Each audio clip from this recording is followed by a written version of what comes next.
ele não somente dá aquele olho físico, ele dá um olho espiritual que vai entender que ele realmente era diferente. Nós sabemos, meus irmãos, que os olhos são as lamparinas da alma, né? Então, contudo, nós sabemos que estamos passando por um momento tão difícil que também os olhos de Estevão, né? Ele depois, quando ele leva aquelas pedradas, os olhos de Estevão começam a ganhar um poder tão grande, tão forte, que ele olha os olhos, com os olhos abertos, ele vê Jesus sentado à direita de Deus. Interessante, né? Interessante, muito interessante isso. Também vemos outra passagem, né? Que está escrito em Atos dos Apóstolos 9:18, que diz assim, ó, Pedro mandou que todos saíssem do quarto, depois ajoelhou e orou, voltando-se para a mulher morta, disse, Tabita, levante, e ela abriu os olhos, e vendo Pedro, sentou-se. Tabita também, né, Pedro ali na sua ressurreição, uma ressurreição linda que foi através da vida de Pedro, Tabita abriu os olhos para a vida. Então nós estamos vendo que os olhos realmente é a intuição de toda a alma. Você sabe que toda a cobiça vem através dos olhos, as vontades vêm através dos olhos também. Mas tem uma coisa que nós deixamos de enxergar. Estamos cegos, e vou voltar e vou dizer para vocês por que somos cegos. Irmãos, nós estamos vendo a violência se crescendo, estamos vendo a maldade no mundo se crescendo, e realmente a condição física e espiritual das pessoas não estão tão bem assim. Estamos vendo a mesmice do Evangelho, vemos que uma igreja que tem 10 anos de existência, um templo, ela muda de membros a cada 3 meses, isso ninguém vê. São membros que o outro 3 meses atrás estava, já está desviado.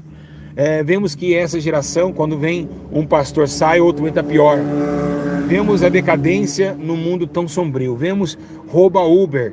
O homem hoje não pode mais pegar um carro e chegar e trabalhar para a família, que ele é assaltado morto. Vemos o funk, essa juventude do funk, meus irmãos, é a mais preocupante que tem na minha alma.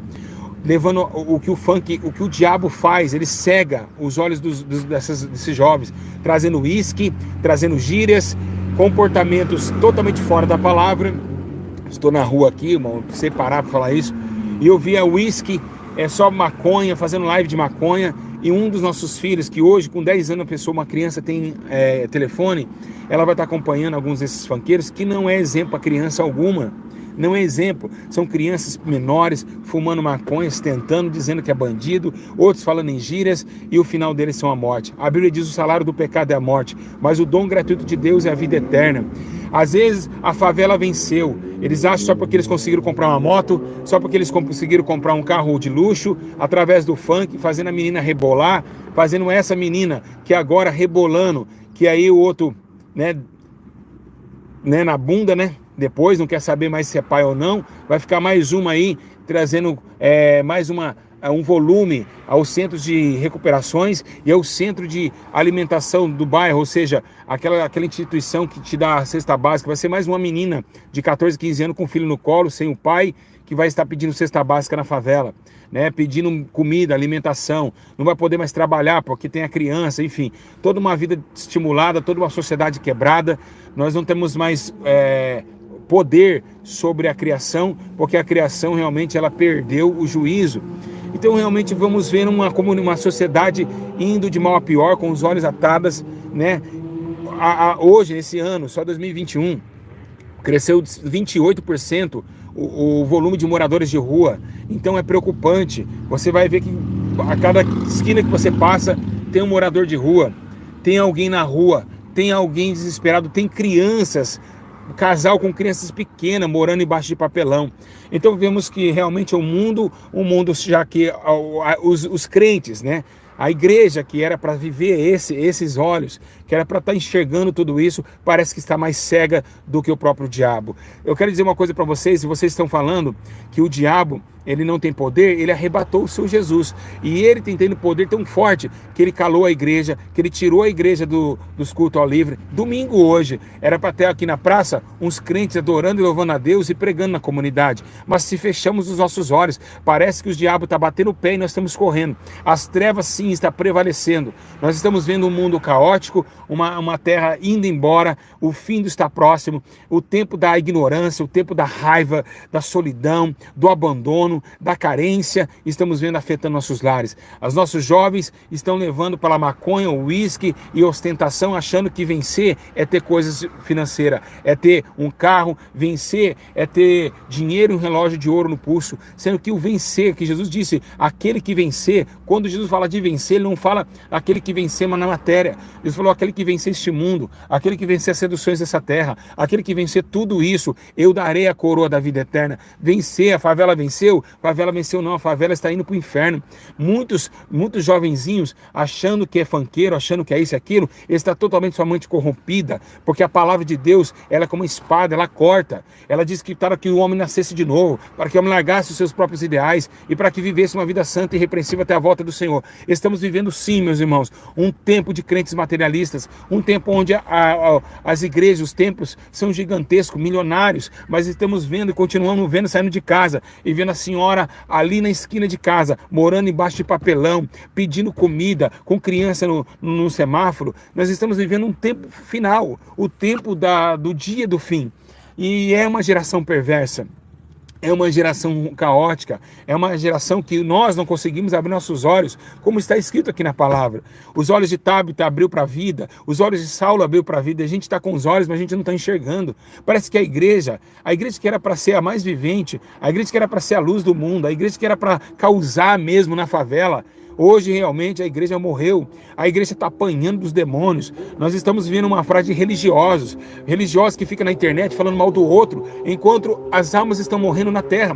A internet tomou conta dos crentes, a igreja morreu pela internet, os crentes estão morrendo por causa de YouTube. Nós estamos vivendo uma época onde as pessoas não têm mais domínio próprio, de saber o que agrada a Deus, o que pode, o que não pode, no tempo certo, as suas estações próprias. Nós estamos vivendo os últimos minutos, a igreja se esfriou, Satanás está vencendo essa guerra, e não vem falar que eu estou repreendido não, me prova então que a igreja venceu, me prova que a igreja está vencendo, me prova, meus irmãos, eu quero uma prova existencial, que a igreja está como a igreja de 40 anos atrás, que trazia dentro de um concílio, dentro de numa feira de pastel no domingo, a palavra de Deus que perturbava as trevas. Como nós vamos vencer? Satanás nos jogou para dentro da casinha, essa casinha que um dia os apóstolos ficaram também, porque segundo a Bíblia Sagrada, quando Jesus é crucificado, a Bíblia diz que Pedro e todos os demais foram correndo e se esconder dentro de uma casa, aonde ali Maria Madalena bateu na porta e disse que ele estava vivo. Estavam todos escondidos, os discípulos se esconderam, e é o que está acontecendo, nós estamos escondendo a nossa personalidade, estamos escondendo a nossa vida, que não era para ser amável. Nós éramos os primeiros a dar exemplo de morte, nós éramos os primeiros a dar exemplo de sangue derramado. Mas que sangue vai derramar se ninguém prega a justiça? Que sangue vai derramar se ficarmos rodando com teatrinho e luz e holofote dentro dos templos? Uma igreja covarde, uma igreja que não é de Jesus. Vocês acordem enquanto é tempo. Ou vocês acordem agora ou morra para sempre. Nós estamos vivendo um dia ruim, o dia final. A igreja perdeu a essência, nós perdemos os olhos de vida e estamos olhando achando que tudo está normal, mas não está normal, igreja. Era uma igreja que Jesus disse: vocês vão morrer, vocês vão padecer, vocês vão ser perseguidos, vão caluniar vocês vão sofrer como eu sofri.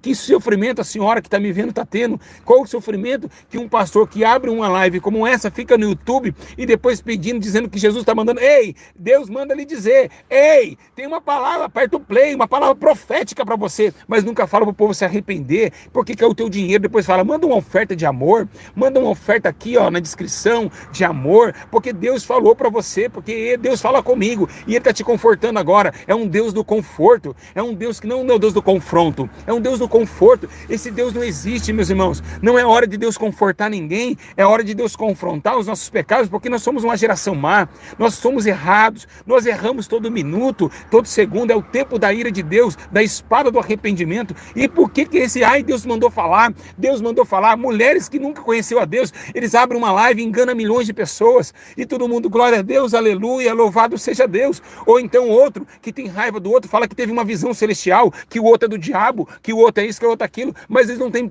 1%, eles não conseguem passar, exceder nem a lei dos fariseus e não conseguem entrar no reino dos céus.